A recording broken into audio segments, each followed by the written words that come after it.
Some people use these floaties to help them stay afloat when they are first learning to swim. I don't think when I was learning how to swim they even had these kind of floaties. What about y'all?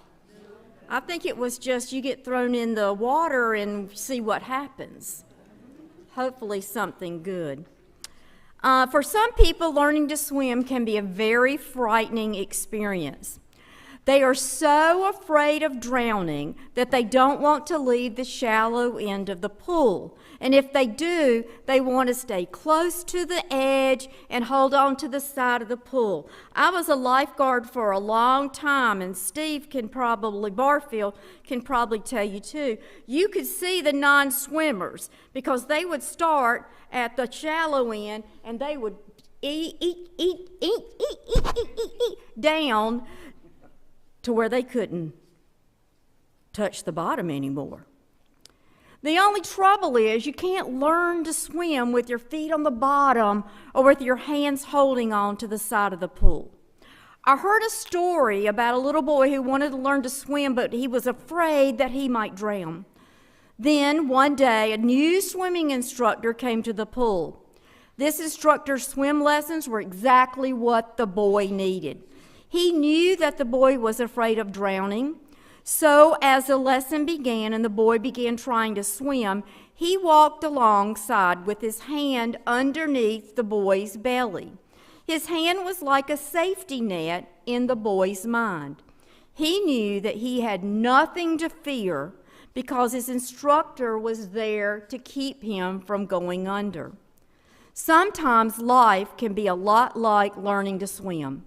It can be very frightening. There are times when we face uncertain situations and we may be afraid that we are getting in a little over our heads. Like the boy holding to the side of the pool, we want to hold on to things of which we are sure.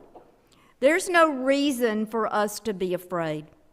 Just as the swimming instructor's hand was there to keep the little boy from drowning, we all have God's promise that He will be there for us even when we go through deep waters. Listen to this promise. Fear not, I have redeemed you. I have summoned you by name. You are mine. When you pass through the waters, I will be with you. And when you pass through the rivers, they will not sweep over you. We are at the beginning of a brand new year. It's a time for a fresh start, a time of new beginnings. It's exciting, but it can also be a little frightening.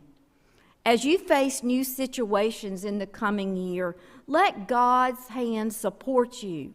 He will always be there for you, and He will never let you down. Can we bow our heads and close our hands for a short prayer?